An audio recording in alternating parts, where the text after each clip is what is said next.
그저 평범한 하루였다. 나는 늦게까지 회사에 남아있었다. 누가 시켜서 그런 건 아니었다. 개인적으로 해야 할 일이 있었던 것도 아니고 늦게까지 남아야 할 특별한 사정이 있었던 것도 아니다. 그저 시간이 이렇게 흘러가 버린 줄을 미처 알아차리지 못했을 뿐이다. 모니터 안에는 업무와 관련된 창들이 가득 떠있다. 지금 당장 처리해야 할 일은 없다. 사실 이 화면들을 계속 띄워둘 이유도 없다. 이건 일을 하기 위해서가 아니다.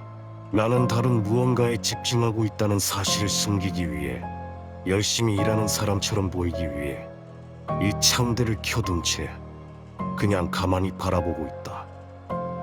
나도 알고 있다. 동료들이 이런 나를 좋아하지 않는다는 걸. 아니, 좋아하지 않는 게 아니라 아예 상대하고 싶어 하지 않는 건지도 모른다. 업무 때문에 그들이 나에게 다가올 때면 나는 고개를 들고 필요한 만큼만 대답한다. 짧게, 정확하게. 그 정도면 문제는 되지 않는다. 그리고 솔직히 나 역시 그들을 진심으로 상대할 생각은 없다. 넓은 사무실에나 혼자 남아있다는 걸 알아차렸을 때는 이미 퇴근할 시간은 한참이나 지나 있었다. 나는 가끔 무언가에 몰두하며 시간이 흐르고 있다는 사실을 잊어버린다. 아니, 어쩌면 내 시간은 언제나 이렇게 흘러가고 있었는지도 모른다. 이런 생각을 하면서도 내 손은 여전히 스마트폰을 놓지 않는다. 마치 놓치면 안 되는 무언가가 그 안에라도 있는 것처럼 화면 속에는 수많은 세계가 펼쳐지고 나는 그들과 끊임없이 연결되어 있다. 현실에서는 아무것도 움직이지 않는데 나는 이 무기력한 현실을 인정하지 않기 위해서라도 필사적으로 작디 작은 스마트폰 화면에 집중하고 있다. 이 안에서 펼쳐지는 모든 것들은 끝없는 놀라움의 연속이다. 여기서는 전 세계의 사람들과 아무 거리낌 없이 연결되고 친구가 되고 자유롭게 말을 건다. 때로는 모든 영역을 꿰뚫어 보고 있는 것 같은 어떤 존재에게 질문을 던지고 망설일 틈도 없이 즉각적인 답을 얻기도 한다. 영화와 드라마. 그리고 내가 현실에서는 절대 마주칠 수 없을 사람들. 그들의 일상마저도 나는 전지적인 시점으로 조용히 들여다본다. 이렇게 완벽하게 나에게 맞춰진 세계에서 누가 벗어나고 싶어 할까? 물론 다른 사람들은 그럴 수 있을지도 모른다. 하지만 나는 아니다.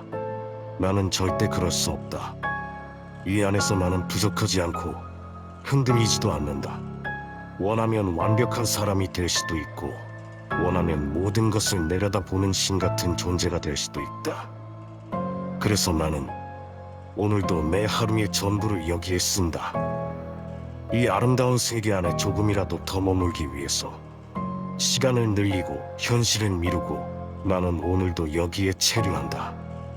하지만 완벽하고 아름답기만 했던 나만의 이 작은 세계가 지옥으로 변해가던 그날, 그제야 나는 내가 틀렸다는 걸 알게 됐다.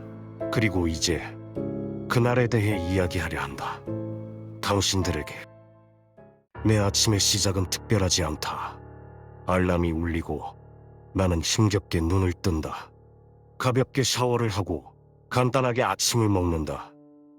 늘 반복되는 특별할 것 없는 아침의 순서다. 하지만 나의 완벽한 세계는 다르다. 어제보다 더 화려하고 더 빠르고 더 많은 장면들이 쉴 틈 없이 펼쳐진다. 현실이 같은 속도로 머무는 동안 그 세계만은 앞으로 질주하고 있다. 친구를 위해 집을 나서 지하철역을 향해 걷는다. 이 따분한 이동의 시간 속에서도 내 시선은 무색무취의 회색빛 현실이 아니라 언제나 더 컬러풀하고 더 역동적인 그 세계를 향해 있다. 오늘따라 승강장으로 내려가는 이 에스컬레이터가 유난히 길게 느껴진다. 그때 문득 이런 생각이 스친다. 만약 이 에스컬레이터가 끝없이 계속 내려간다면, 그렇다면 내가 머무를 수 있는 그 완벽한 세계의 시간도 함께 무한해지는 건 아닐까? 내 바람, 아니, 몽상과는 다르게 끝없이 이어질 것 같던 에스컬레이터는 조금씩 끝을 향해 가고 있다.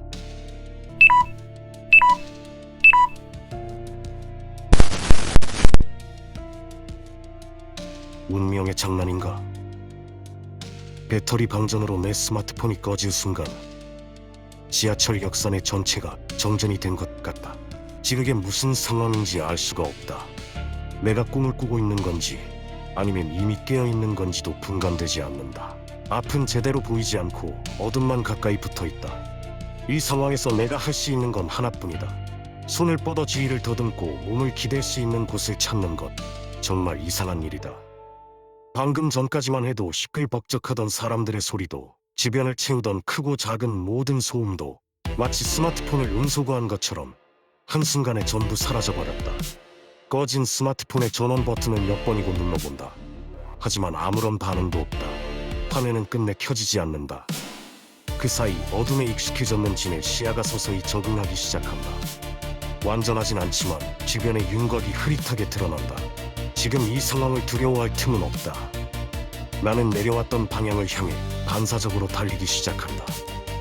멈춰선 에스컬레이터를 거슬러 위로. 숨이 거칠게 차오르고 다리 근육은 급격한 수축으로 통증을 보낸다. 하지만 멈출 수는 없다. 입구든 출구든 어디든 상관없다. 한시라도 빨리 이 에스컬레이터를 벗어나야 한다는 생각만이 머릿속을 가득 채우고 있다. 얼마나 위로 올라왔는지는 알 수 없다. 다리에서 이상 신호가 느껴질 즈음 나는 그 자리에 멈춰선다. 숨을 고르고 정신을 가다듬은 뒤 주변을 둘러본다.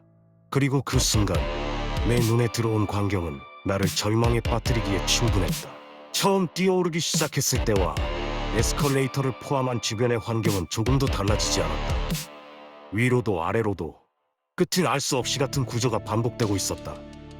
그 광경 앞에서 나는 지금까지 내가 정말로 위로 올라오고 있었던 게 맞는지 그 사실 자체를 의심하지 않을 수 없었다. 나는 그 자리에 앉아버린다. 잠시 곰곰이 생각해본다. 이게 도대체 무슨 일이지? 분명 내 스마트폰 속 세계에서나 벌어질 법한 일이다. 그런데 그 일이 지금 현실에서 벌어지고 있다.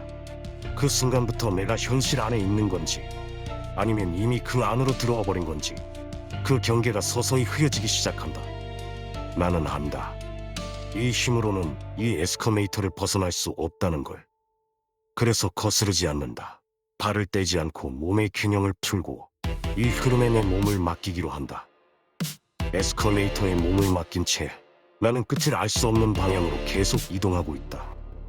지금 내가 두려운 것은 앞을 분간하기 힘든 어둠도 이 무한한 공간을 나 혼자 남겨졌다는 사실도 아니다. 끝이 어딘지 모르는 이 끝없는 구조 역시 아니다. 지금 내 안에서 가장 또렷하게 증폭되고 있는 두려움의 이유는 다른 데 있다. 이 상황이 현실인지 아니면 내가 중독되어 있던 스마트폰 소완벽한 세계에서 준비된 하나의 이벤트인지 그 구분조차 더 이상 확신할 수 없다는 것. 수많은 생각과 고뇌가 겹쳐 지나가고 두려움과 괴로움이 동시에 머물러 있다. 나는 여전히 에스컬레이터에 몸을 의지한 체정치 없이 무한한 공간을 지나고 있지만 종착지는 보이지도 느껴지지도 않는다. 이곳에서는 시간이라는 개념조차 점점 흐릿해진다. 시간이 흐르며 당연히 따라와야 할 신체의 변화도 느껴지지 않는다. 피로도, 허기도, 배고픔마저도 더 이상 존재하지 않는다. 앞을 보며 종착지가 언제 나타날지 기다리는 일도 나는 이미 포기했다. 나는 이곳에 완전히 갇혀버렸고 이 끝없는 공간을 종착지도 모른 채 평생 혼자 나아가게 될 거라 생각한다. 그 순간 문득 이상한 생각이 스친다.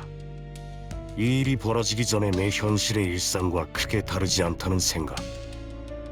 누군가를 만나고 관계를 맺기보다는 늘 혼자였다. 스마트폰 안 나만의 세계 속에 스스로를 가둔 채 어쩌면 현실에서도 나는 이미 그 감옥 안에 있었는지도 모른다. 지금처럼 홀로 끝을 알 수 없는 방향을 향해 계속 움직이고 있었던 건지도. 얼마나 시간이 지났는지는 알 수 없다. 하지만 지금 나는 몹시 흥분해 있다. 저 멀리 앞쪽으로 지금까지 지겹도록 반복되던 이 무한한 공간과는 분명히 다른 분위기의 장소가 보이기 시작했기 때문이다. 아니, 표현을 바꿔야 할 것 같다. 저 앞에 있는 그 공간은 단순히 다른 곳이 아니다. 흡사 지옥이라 불러도 부족하지 않을 만큼 괴이하고 섬뜩한 기운을 내뿜고 있다. 이곳을 대체 뭐라고 불러야 할까? 이 공간이 의미하는 건 무엇일까? 나는 이제 어떻게 해야 하는 걸까? 답은 없고 질문만 머릿속을 서성인다. 보고 있는 것만으로도 속이 뒤집힌다. 울렁거림이 멈추지 않고 역겨움이 목까지 차오른다.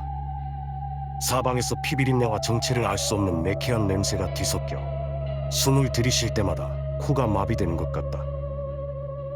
이 공간이 당장 나를 공격하지는 않는다. 하지만 단지 존재하고 있다는 사실만으로 보고 느끼고 숨쉬는 것만으로도 나를 충분히 괴롭히고 있다. 에스컬레이터를 타고 있다는 사실이 그나마 천만다행이라는 생각이 든다.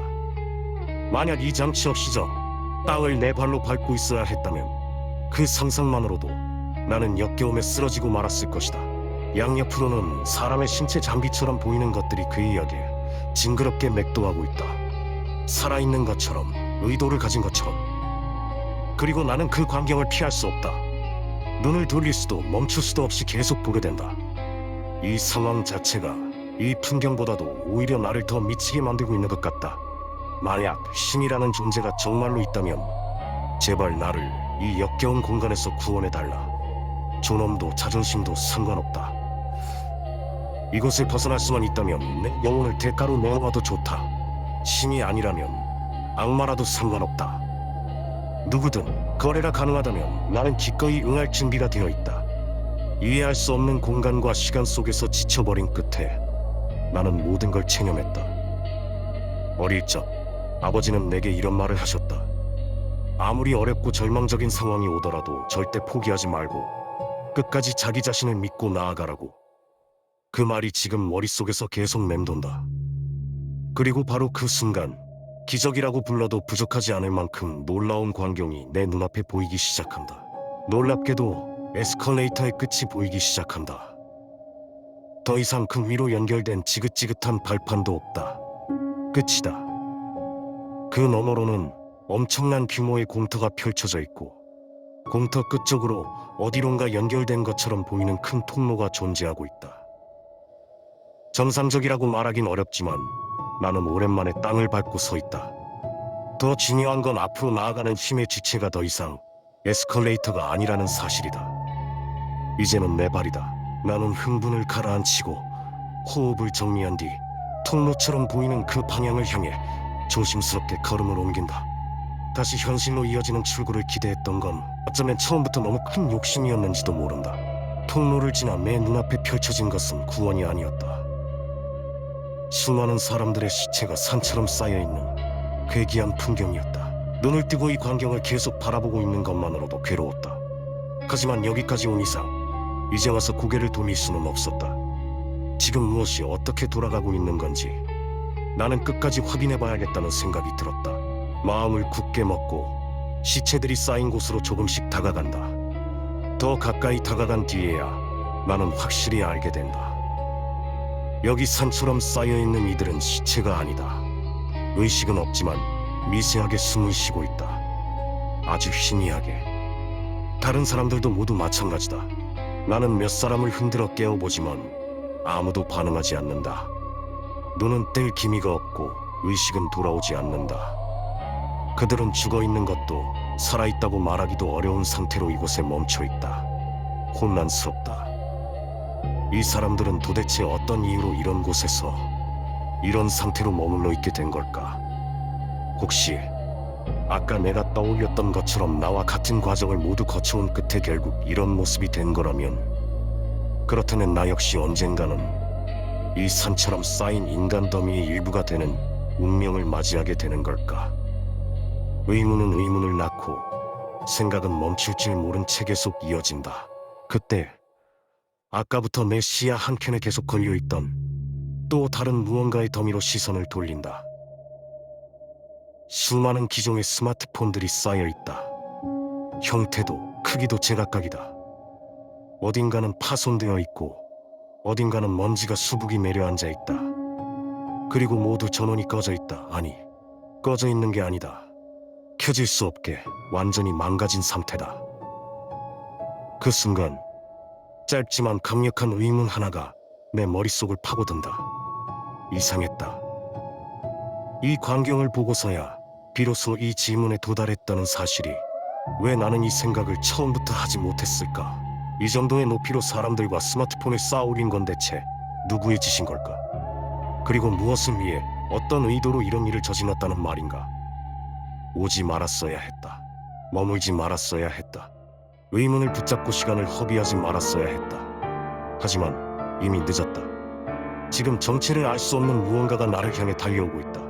압도적으로, 기괴하게. 나는 안다. 이것을 피할 수 없다는 걸. 곧 치명적인 피해를 입게 될 것이다. 그게 죽음일지 아니면 아까 보았던 그 인간 더미의 또 다른 일부가 되는 일일지는 아직 확실하지 않다. 다만 한 가지는 분명하다. 나는 선택의 끝에 도착했다.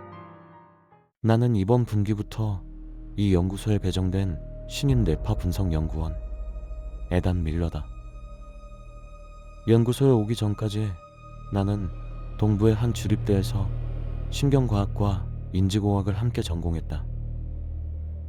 사람들은 왜 같은 현실을 보고도 전혀 다른 세계를 살아가는 것처럼 보이는가? 그 단순한 의문이 모든 연구의 출발점이었다. 학부 시절에는 시각 피질과 공간 인식 영역의 상호작용을 중심으로 연구했다. 가상 환경 자극이 현실 인식에 어떤 왜곡을 남기는지, 특히 장시간 반복 노출이 의식의 우선순위를 어떻게 바꾸는지에 관심이 있었다. 대학원에서는 뇌파 기반 시각 재구성 모델을 다루기 시작했다. 이의지 신호를 단순한 수치가 아니라 경험의 흔적으로 해석하려는 시도였다. 논문 심사 과정에서 한 심사위원은 이렇게 적었다. 이 연구는 현실과 환각을 구분하는 기준 자체를 흐릴 위험이 있다. 나는 그 평가에 동의했다. 그 이후 여러 연구 제안서는 거절되었고 몇 차례의 면접에서는 아직 이르다는 말을 들었다. 그러던 중 이 연구소의 비공개 채용 공고를 보게 됐다. 현실 가상 인식 붕괴, 내부 시각 세계의 외부 관측. 내가 지금까지 피하려 했던 질문들이 모두 여기에 있었다. 그래서 이곳에 왔다. 현재 상급 연구원들은 이 상태를 안정이라고 부른다. 외부 자극에 반응하지 않고 불안 신호도 없다. 하지만 NVS 프레임 화면을 지속적으로 보고 있으면 현재 출력되는 상태가 정말로 정지된 것인지 아니면 더 이상 측정 가능한 변화를 보이지 않는 단계에 들어간 것인지 판단하기 어렵다. 이곳에서는 우리가 관측하는 데이터가 환자의 실제 상태를 그대로 반영하는지 혹은 장치가 유지하고 있는 하나의 상태값인지를 명확히 구분하기 어렵다. 그리고 오늘도 나는 하나의 기록을 열어본다. 피험자는 뇌파 연구 전용 병동에 수용 중이다. 눈은 감겨 있고 자발적인 움직임은 없다. 그러나 뇌파는 수면이나 혼수 상태와는 명확히 구분된다. 외부 현실 자극에 대한 반응은 거의 완전히 소실되었으나 내부 시각, 공간 인식 영역은 안정적인 고출력 상태를 유지하고 있다. 본 연구소는 이 상태를 현실 가상 인식 붕괴 말기 단계로 분류한다. 피험자는 지하철 역사 내에서 발견되었다. 이미 멈춰선 에스컬레이터 위에 장시간 서 있던 남성. 스마트폰은 완전히 방전된 상태였으며 전원은 켜지지 않았다. 구조 인력이 접근했을 때 피험자는 저항이나 혼란 반응을 보이지 않았다. 언어적 의사소통은 최소한으로 제한되어 있었고 외부 자극에 대한 자발적 반응은 관찰되지 않았다. 이송 과정에서도 피험자의 시선은 지속적으로 하방에 고정되어 있었다. 피험자는 중증 스마트폰 중독 병력을 보인다. 하루 평균 사용 시간은 16시간 이상이다. 수면 직전, 수면 중 각성, 기상 직후까지 현실 자극보다 디지털 자극에 더 강하게 반응했다. 사고 이전부터 피험자는 현실 환경에 대한 반응 저하와 주의 편향을 지속적으로 보여왔다. 본 장치는 피험자의 뇌파를 실시간으로 해석해 시각 정보로 변환한다. 즉, 피험자가 보고 있다고 인식하는 세계를 외부에서 관찰할 수 있다. 출력 영상에는 끝없이 하강하는 에스컬레이터가 지속적으로 나타났다. 영상 후반부에서 공간 구조는 급격히 변화했다. 첫째, 인간 더미. 산처럼 쌓인 인간 형상은 실제 병동에 수용 중인 다른 환자들의 뇌파 패턴과 완전히 일치했다. 이들은 사망자가 아니다. 의식 차단 상태로 치료대기 중인 환자들이다. 피험자의 뇌는 이를 비정상적인 형태로 왜곡해 인식한 것으로 판단된다. 둘째, 스마트폰 더미. 인근에는 수많은 스마트폰이 쌓여 있었으며 MVS 프레임 영상과 회수 물품 목록은 기종, 실약, 파손 상태까지 완전히 일치했다. 치료 과정에서 현실 도피를 유발한 장치는 모두 물리적으로 파괴된다. 셋째, 비정상 접근 대체. 영상 말미 피험자 시야에 비정상적 형상이 급격히 접근한다. 해당 형상은 치료 개입을 위해 접근 중이던 연구원의 실시간 위치 정보와 일치했다. 피험자는 이를 외부 위협으로 인식한 것으로 판단된다. 피험자는 외부 공격을 받은 것이 아니다. 치료 절차는 계획대로 진행되었다. 현재 현실 인식은 완전히 차단된 상태로 안정적으로 유지되고 있다. 자발적 고통 반응 없음, 불안 반응 없음, 현실 복귀 가능성은 배제된다. 최종 기록. 피험자는 스마트폰을 통해 가상세계에 들어간 것이 아니다. 그는 현실을 떠나기 위해 스마트폰을 선택했다. 유사한 파형의 환자들은 최근 급격히 증가하고 있다. 나는 이 기록에 서명해야 한다. 모든 수치는 정상 범위에 가깝고 보고서는 완결되어 있다. 하지만 MVS 프레임에 출력된 영상이 오랜 시간 같은 상태를 유지하는 것을 보고 있으면 이 안정이 환자의 상태를 의미하는 것인지 아니면 우리가 더 이상 변화를 감지하지 못하는 지점에 도달한 것인지 확신하기 어렵다. 다음 환자 이송 예정.